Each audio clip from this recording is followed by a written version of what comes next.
J. Warner Wallace is a cold case homicide detective who's been investigating cold case murders in Los Angeles County for over a decade. His work has been featured on Fox News, Dateline, and Court TV. Now, we join him as he applies his investigative skills to making a case for Christianity.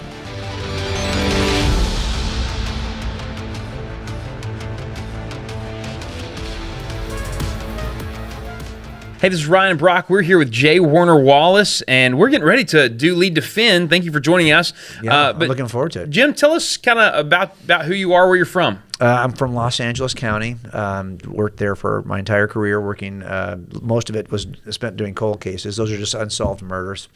So these things stay open because by statute, so we have to kind of go back and revisit these occasionally. And we have a list, in our agency.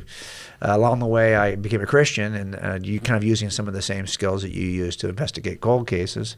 And I started writing about it, but not for a number of years. I think I was probably maybe 10 years in before I ever thought about writing it. As a matter of fact, I was training high schoolers to defend what they believe, to defend Christianity at universities, because we were taking our kids to UC Berkeley.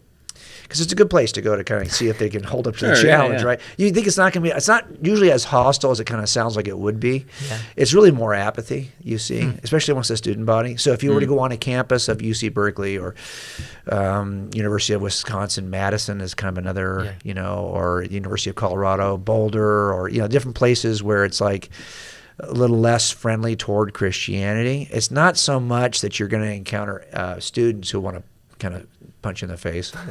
You might have some professors. I mean, some of those. Maybe, but you might have some professors, right, who would push back. But students are more apathetic than anything else. Yeah. I don't care. It's stupid. I don't believe it. Why should I care? Right. I want to talk about it. So it's a good training ground for young Christians to either overcome apathy or learn how to make a defense against some, which could be hostile, pushback. Sure. And I was doing that with another apologist named Sean McDowell. Okay. And Brett Kunkel, who you've had here. Brett's actually the one who invented these. Together we worked to invent the Berkeley trip, but Brett was doing these kinds of trips to Utah. Yeah. And he started taking my group, and I said, hey, we need one for atheism. That's great for theology. The trips to Utah are great for theology, but we needed one that was going to help our kids with philosophy and atheism. So that's how this Berkeley trip came up. And so it was a great trip. I was on one of those, and Sean McDowell said, you should write a book about this. And I was training the kids on the way, and I thought, don't really have time. But my wife said, I'll give it a shot. And so I ended up writing the first book, Cold Case Christianity, when that was about almost 10 years ago. Gosh, so that 10 started, years. yeah. So now we've written 8 books. All of them deal with either training young people or just making the case for Christianity. Yeah, and so you've been featured on Dateline, solving cold cases, doing all that stuff. And so I get photographs occasionally. A guy named Tim Stratton, who's an apologist in Nebraska, was at the gym last week, and he sent me a picture of one of the episodes still on the wall at the gym. They're watching TV at the gym. That's awesome. And these old episodes pop up. So when did your passion really shift to saying, "Hey, I want to train folks in apologetics"? I think because I served in my kids in my church, in my kids ministries. So you start off, their kids are in elementary ministry, so I'm doing Sunday school. Then they become, junior hires, and now I'm taking over that interim ministry. And then I became their youth pastor. I just kind of followed them up because I got saved when they were probably in the 3rd grade. Okay. So by the time they were in high school, I'd already completed seminary. Wow. So then I was in a position to kind of help. Sure. And a lot of the way that I came in by examining the evidence, I just explained to them. I really, when I first started, I did not think the evidence was going to be important to them. So I had an art background. So our Sunday experiences were experiences. I mean, they were, depending on the series we were in, I was crafting every aspect of how this was going to look, how it's going to feel, how it's going to sound. And so we wanted a 5-dimensional, 5 senses kind of experience on Sunday because I was convinced that was what these young people would respond to. And It turns out, I think we graduated a bunch of atheists by the first 2 years. And it just didn't, by the time they were in university, 1 semester in, they were no longer Christians. Wow. And so I realized, okay, whatever we're doing, that's the worst way to do it. And it was just because although I had an experience where I came in, my background was evidential. I became a Christian because of the evidence, but I just didn't think that was going to be helpful to them. This is before I was taking these trips with Brett. Sure. Right. So I was doing all stuff that was really grounded in the arts. Yeah. And when I saw how ineffective that was at equipping young people to stand strong, even while they were with us, they probably weren't with us. They were just enjoying that Sunday service the community. We shifted all of it, and I simply went back to here's how I became a Christian. Here's why I'm a Christian based on these evidences, and I just stayed there. And we had a remarkable change in our ministry by just focusing on the So evidence. we just got out of a panel where we heard you get to talk a little bit, and you talked about how the culture has shifted, and this generation is facing just an incredibly different culture than what generations previous were facing. And so tell us how that has played a role on the faith of younger folks. Well, I think that I wonder for example, if I was to do a video tomorrow on YouTube and I was to really focus on either gender expression, identity, homosexuality, any number of these hot topic sexual issues, do you think that would or I do a video on the resurrection of Jesus? Which of these two do you think is going to get more views?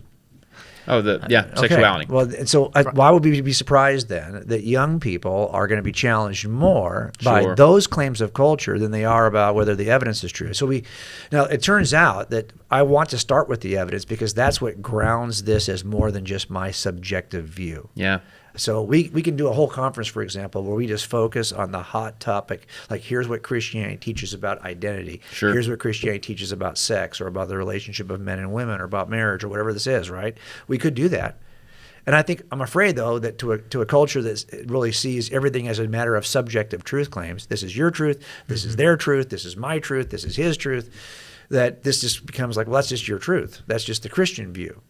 As if it's no better or worse than anyone else's view. Option. It's just another option in the smorgasbord of options. And I think that's what's changing, right? So I have to ground this and show that this worldview we hold is grounded in reality. And so that it has a stronger – and I think just making that distinction between subjective and objective truths is something we're going to have to do with a generation that doesn't see the distinction or doesn't think there are any objective truths. So I'm spending a lot of time really kind of making that case first. I've been watching the top I get involved still in either helping or consulting on big cases. And I was asked to just do a very, very small part of a big case in Los Angeles recently. It was on YouTube. It was in national press. It was this crazy case. And I thought, I'm watching these cases and wondering, are we going to get to a point where jurors are not going to, if you don't believe anything is really objectively true, that everything is a matter of perception, will this eventually trickle down into the jury system where we can't even impanel a jury? The courtroom, that could say, well, everything's a matter of opinion, and your opinion as a prosecuting team is just no better than the defense's. I mean, we could get to a place of paralysis based on this shift in the way we see truth. And that's what it is. It's a paralysis. It doesn't mean that you've sided one way or another. It means there's indecision most of the time. Well, it just means that I still haven't seen it yet in juries. Sure. So I'm still encouraged that people will emphatically look at evidences and say, no, the sequence of events is objectively this based on the evidence, and that my personal view, I don't like the person who's involved in this sequence, does not yet color the way we see the sequence. Does that make sense? In other words, absolutely. We have to be able to demonstrate by way of evidential claims that a certain series of events occurred, and these are not open for. I mean, we can demonstrate this objectively. Then we've already locked that down. Okay, here's what happened on Tuesday from 8 to 10. Well, I just kind of wonder, we get into a place where the grounding for this kind of thing is going to get too slippery, where we won't be able to do that. But it hasn't yet. Yeah. So I think that's one of the things when the rubber meets the road, and it always meets the road in these jury trials, we still have a sense that, we can have these views about morality, we can have these views about our personal life, but when it comes right down to it, when someone's life's on the line, and that verdict's going to put you in jail the rest of your life or put you to the death penalty. Well, now suddenly we snap back into a world that where there are objective truth claims, and we can demonstrate the truth of these. And so the question is, so I try to help people see, is that the claim that God exists is not a subjective truth claim. Brown glasses are the best glasses. That's a subjective claim. I can make that claim, but you may not like brown, right? But these are glasses is not an objective. It's not a subjective claim. That's an objective claim. So some opinions are grounded in subjects, like you say, chocolate chip cookies are the best dessert. I don't know. I just ate a brownie. That was I know. dang I good. saw that. I want to know where you got it because I didn't see that. You on didn't the get one? table. Hey, there's another we can grab. I We can hope I grab. can get one. Yeah. So, but that's the whole point is that that's a claim that is grounded in the subject. But the cure for tuberculosis is isoniazid. I cannot say, well, I prefer to have Tylenol. Well, I don't get to decide if that's the cure. It's not grounded in me as the subject. It's grounded in the object called isoniazid. You could prefer it, but you'll face the consequences. Yes, you'll face the consequences. So God exists is a claim that I cannot make it so by changing my mind. Yeah. It may not be true. It could be an objectively false claim, but it's not a claim that I decide as the subject. It's true on the basis of the object called God. Either he exists or he doesn't exist. So we have to help, I think, young people to make these kinds of distinctions, and that's where I think that the culture is shifting a little bit. So how do we help them? How do you communicate that? You mentioned how objectivity is rooted in the reality of the way things are. We live in this subjective culture, and so how do we communicate that? No, everything's not just subjective. How do we help those people that don't? It's like, well, I don't care about the way that it is. This is how I feel. Well, okay, so they can still say that. That's okay. Yeah. I mean, I can understand how I might deny an objectively true thing because I don't like the way it makes me feel. Yeah. People are going to still do that whether you convince them that these two things exist or not. So I would say that, yes, when it comes to objective truth claims, we have to at least define them. I don't use the word absolute truth. I use the word objective truth. Why? Because objective claims are grounded in the objects under consideration. That's why we call them objective. Subjective claims are grounded in the subject who holds the opinion. So I can say that, like I said, chocolate chip cookies are the best dessert, but that's not that's a matter of opinion. You might disagree with me. But if I said that isoniazid is the cure for TB, well, now that's grounded in the object. Here's a good way to look at it. Can you change the claim by simply changing your view? If you can, well, then it's a subjective claim. Yeah. I cannot keep that's isoniazid. That's a good filter for people to The understand. other way you can say is simply, can I test it? So can I, if I say my car is white, well, can I change the color of my car by saying I feel like it's blue? Well, you could say that, but if I go outside and it's white, right? It's grounded. I cannot change it. Now, you can also test it by going outside to see. Yeah. Now, you might go outside and see that the car is actually brown. So now it's a false objective. There are false objective claims. I could say my car can fly to the moon. Okay, that's still not a subjective claim. That's a claim about the object of my car, but it's a false objective claim. So the claim that God exists is an objective claim, but it could be a false claim. Now, It could be an Elon objectively did send false a car to the moon. That's true. I mean, we got to admit that. Times have changed. Yeah, times have changed. Yeah, that's true. But you get the idea here. So I think what we have to do is kind of teach our students the theories of truth, Yeah. and then how to distinguish between them. So there's a couple of theories of truth here, right? One of the theories of truth is emotivism. That's how I feel. Is what makes something true, right? But we all know that there are some things that your feelings have no impact. You can't trust your feelings about certain things. Do you ever have an irrational fear of something? Sure. There's all kinds of people with irrational fears. Does it make that thing true? You might think that spiders are the worst, that you're afraid of spiders or you're afraid of the dark. So these are things you cannot trust just your emotions to make decisions for you. So you could discover some things by way of emotion, but you could never discover all things this way. Right? Some of these people will say it's a matter of empiricism, like this idea that, I can only trust things I can discover with the sciences. But even that claim cannot be itself discovered with science. Yeah. That's a claim you have to presume before you even begin. So I could say at least there's one thing I know you don't have to have science to demonstrate is true. Yeah. The idea that science is needed to demonstrate something is true. It's self-refuting. So there's a couple of ways we want to show the academia will say this is the theory, either empiricism or emotivism, or some kind of a form of pragmatism or utilitarianism, or you say, hey, it's true because it works. Couldn't you say, I know that isoniazid is the true drug because we tried everything else, doesn't work. Isoniazid works. Therefore, because it works, that's what makes it true. So pragmatic theory works. That's a good way to determine truth. Well, for some things, but not for everything. I mean, I've told convenient lies that work. Yeah. And they solve the problem. Sure. Doesn't make it true. Right. So you can only, but there's one version of truth called correspondence theory that actually works all the time. And it's simply the correspondence between what you claim is true and what really is. When one is equal completely to the other, it corresponds precisely to the other, you have the truth. So I can, for example, be outside this room and make the claim that there are 4 mics on the table in this room.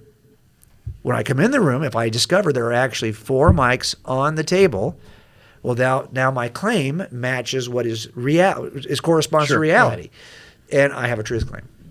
And so what we're trying to say to young people is, okay, so look, I have some beliefs about God. Are they equal to what really is? Do they correspond to the reality? I have some beliefs about the Bible. Do they correspond to the reality?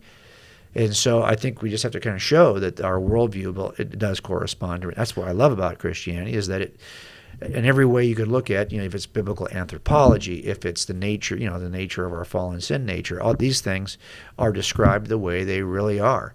Now, I would have said, I was an atheist until I was 35, and here's what I would have said about that. I would have said, I do think there are some things in an ancient text like the Bible that will describe reality, because it's had thousands of years to observe human nature and simply record it. Mm-hmm. Doesn't mean it's divine. Sure. It just means that, there's a lot of ancient wisdom books, and the reason why they are wise is because they've been vetted by time and culture. Yeah. You observe things enough, you can make some observations. It doesn't mean they came from God. It just means you're watching. So I still would have said, though, even as an atheist, that the Bible was describing at least something about human nature. I think there's a lot of my friends as secularists would say that, no, humans are basically born good as a clean slate, corrupted by their environment, corrupted by their parents, corrupted by their cultures, corrupted by systems.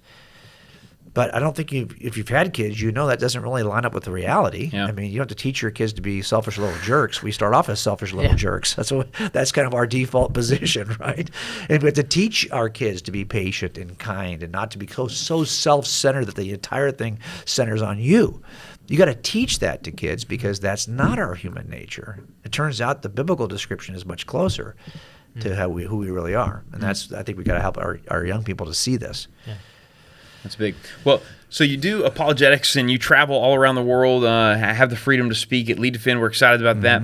But you're also a family man. So tell us a little bit about your family. Well, so I've been with my wife for 43 years, wow. And we weren't married all that time. But I'm married now, 34 years. Okay. So we were together almost a decade before we got married. And we're together about 18 years before we became Christians. So it's been a great ride. I love marriage. I speak a lot about marriage now. I didn't think I was ever going to do that. Wow. I don't think I felt like I was uniquely qualified to do that. If you want me to talk about how you put evidential cases together, well, I do that for a living, so I can probably help you with that. But when it comes to marriage, I don't have a degree in counseling. That is not, my pedigree, but I try to watch things really carefully, and I try to, in my mind, always make cases for why I ought to do a certain thing, what the next step should be, why things work, why things don't work. I'm always trying to puzzle that together, and if I wanted to do that again, how would I describe this for others? So when it comes to marriage, I do get a chance now to talk about what has been helpful for us. And I'm always systematizing things, right? Like, so this is why this works, this particular view. So now I get a chance to do a lot more. I have 4 kids. They're all grown and out of the house. Yeah. So you're living life. Kids are out of the house. I know, you right? What you want. Yeah. Well, I do think that it's when you're married, the goal ought to be that you pour into this relationship so consistently over all those years that you aren't two completely different people when you finally just rediscover each other at the end of raising a family. Yeah. And I think for a lot of us, that does happen, where if you look at your wedding pictures, I was just looking at a picture the other day from 1985. We were on a trip in Germany, and I'm looking at us, Susie and I, and we had been together about 6 years at that time. And I'm looking at the two of us, and we're super young. I don't have a gray hair on my head. Okay, which is not true now for the folks that are not going to watch the video. Yeah, I don't think it's true for me now. Yeah. Okay. So I look at it and I think, okay, so what? So you when you age, you don't really age in your mind so much as you age just physically, and so you still feel like you're that person you were in your 20s. And you still have all those kinds of you think you can do all these things, and of course now you're not that age anymore. But so I'm looking at that photograph, and I'm just thinking, my hope is that I want every day to make sure I don't move too far from that couple. Because that couple was crazy in love, and I don't want to be at the end of this and feel like there's any like drop in that that relationship. But it's what do you do in those 40 years though? Yeah. To stoke that and so been married now how long? So we've been married 34. Okay, so Brock and I work with college students. Brock works with young adults and students also, and these students are hoping, longing, saying, one day I want to be married. I got to meet the one. And so, what does that look like? What sets you up for a successful marriage? Well, I think you have to be intentional, right? Yeah. There's a talk show host who we've been listening to for probably 25 years in Southern California. And she's well known on cable, on Sirius FM, but maybe not so well regionally known. Her name is Dr. Laura. Laura Schlesinger is her name. And so she's always... I know Dr. Laura. Okay, so she's always, her thing, and she can be pretty cut right to the chase, okay? I mean, someone will call in with I can almost tell as soon as they call in and they'll talk about their marriage, I'm thinking, they have no idea what they're about to... They just basically laid down in front of the buzzsaw and have no idea what was coming. But she's just really direct. Yeah. And one of the things she'll often say is you got to choose wisely and treat kindly. And that simple expression is so true. And I think what happens is I do a lot of marriage counseling now where it's really clear that we're not as intentional about the importance of marriage and what we're looking for in our spouse, so that we can make wise choices going in. And then it's much harder to spend, because once you're in, I think you're committed. You're in the marriage. I mean, I believe in a biblical marriage. I knew for myself, but long before I was a Christian, because we were together 18 years before we became Christians, my God before I became a Christian was marriage. Like I wanted our marriage to be the best marriage. And because that was my goal and that was my priority, I made really conscious choices about who I was going to marry. And if you do that, if you're really intentional, it is easier to treat kindly, right? You're still going to have all the bumps that come with life. And it turns out it's usually distractions that make marriage relationships more difficult. If you've got financial concerns, right? They're distractions. They are burdens sometimes. I don't want to call them burdens because sometimes kids can be that thing that's like more you're putting in your backpack. Sure. Right? And you're carrying these backpacks of responsibility. It's responsibility. So how do you, responsibility is probably the better word. How do you talk to a high school, college student about even now starting to choose wisely?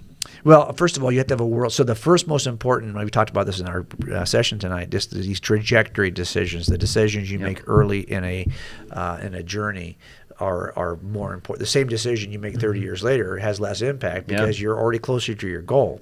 But when you make a bad move early, it can take you off the mark altogether because the trajectory matters. And the first trajectory decision really is worldview. So it's about making sure that you share a worldview that transcends the difficulties you are going to encounter. So for us, not being Christians, that worldview was marriage. Both of our families were broken. Both of the marriages of our parents were broken, and we just made a commitment that was never going to happen. Let's put it this way: that experience growing up was severe enough and memorably bad enough that it would have been a motivator for me. Regardless, it was always fresh in my mind that I didn't want that. Right. Okay, that was terrible, and I did not want that for my kids. I did not want my kids to go through what I did. So because that was this one transcendent thing that was always on my mind, it did help us. Because before I knew God, I at least held, coincidentally, a high value in marriage. I would have I think would have lived pretty close to what I would call a biblical marriage, but not even knowing that it was such, because I had this other high value. So I think the first we have to ask our young people is, do you have a strong biblical worldview? You realize that, so here we are at a table in front of us here, and on this table, this is the entire country. 100% of the country is represented by the table. Well, if I put a large mat on this table that covers about 60% of the table but leaves 40% uncovered, that's the church right now in America. And that mat is getting smaller and smaller and smaller. And the surface of the table is where people are jumping out of the church. They get over here on the table. They'll say that they have no religious affiliation. We call these the nuns. They check none on the box when it talks about religious affiliation. We are decreasing at about a percentage a year. So every year you can go go 10 years down, this has been pretty consistent for the last 15 years, you will see we're decreasing. That mat is getting 1% smaller every year. The blank table is growing by that percentage, right? It's being that much more exposed. So these are not necessarily people who are who don't believe in God. As a matter of fact, I've heard someone recently called them the sums instead of the nuns because they have some view of a higher power or a divine entity, but they don't think it's anything in the plethora of religious worldviews. Yep. They just make up their own version of God. So they have some beliefs. But so there's just let's look at the 60% mat for a second. If you ask those people who self-identify as Christians, that 60% size mat, what does that even mean? Like, what does that mean about the deity of Christ, a substitutionary atonement? All of the classic, historic, creedal claims of Christianity, only about 20%, according to Barna, could actually even answer these and truly hold a Christian worldview, although they claim a Christian identity. Sure. Okay, so how many of your kids do you think in our youth groups are in there? Oh, absolutely. They claim something they don't even know. Exactly. So if you said, well, are you going to select a spouse through your Christian lens? I'm not confident that they have a Christian lens. Yeah, that's a good word. So here's what's happening. It turns out that when you measure that 20% mark, I don't think that church is getting much smaller. That's the remnant that's always been there. So the mat is getting smaller, but if I had a cup or a bowl on the mat that represents 20%, that bowl is probably about the same size as it's always been. But this culturally acceptable version of Christianity that was favorable, you want to run for office, you better say you're a Christian. You want to do this, you better say you're a Christian. It's a difference in those who are dabbling and those who are dedicated. That's right. And so what's happening is I think our kids will say that I have this view of, but they couldn't even in other words, they couldn't even develop a theology for marriage or a systematic theology for anything. Sure. And there's the problem, is that you don't hold the first trajectory decision is what is true about the world, is do you hold a Christian worldview? The second decision, I think, is marriage, is spouse. You're going to spend the rest of your life together. Now, when I say spouse, some people are never going to get married. That's okay. Sure, because absolutely. Paul would say you're now married to Jesus on the mission field. You're going to be used by Jesus. And he gives you those two alternatives. But if you look at it, Paul really only has one of two. You're married to a spouse or you're married to your mission, right? Yeah. And so I get it that some people are going to be, but my point is that marriage link that I'm going to either do one or the other is the next decision you make after you lock in a Christian worldview. But the problem is I think we graduate our students without ever, like for example, think about youth groups. Every youth group you've ever led or ever been a part of. Okay, do you have midterms? Finals? Nope. Nope. No, we don't. Now, I want you to think about this. If your goal in the church was to teach your kids algebra, but they knew up front there would never be a test, you were all going to get an A. Do you really think they'd be paying attention much? No, because they've got classes where there is a test. Sure. They've got aspects of their life where they are going to get tested. So the first thing we did was say, well, okay, we got to design tests. It's not going to be well, there might be a written test if you want to go on that trip with us to Berkeley. Yeah. You're going to be studying for 8 weeks. There'll be a written test. You got to pass the test. You got to read these books, and then you get to go on the trip. And the trip is really the test, because that's where we're going to find out if you can do this or not. Yeah.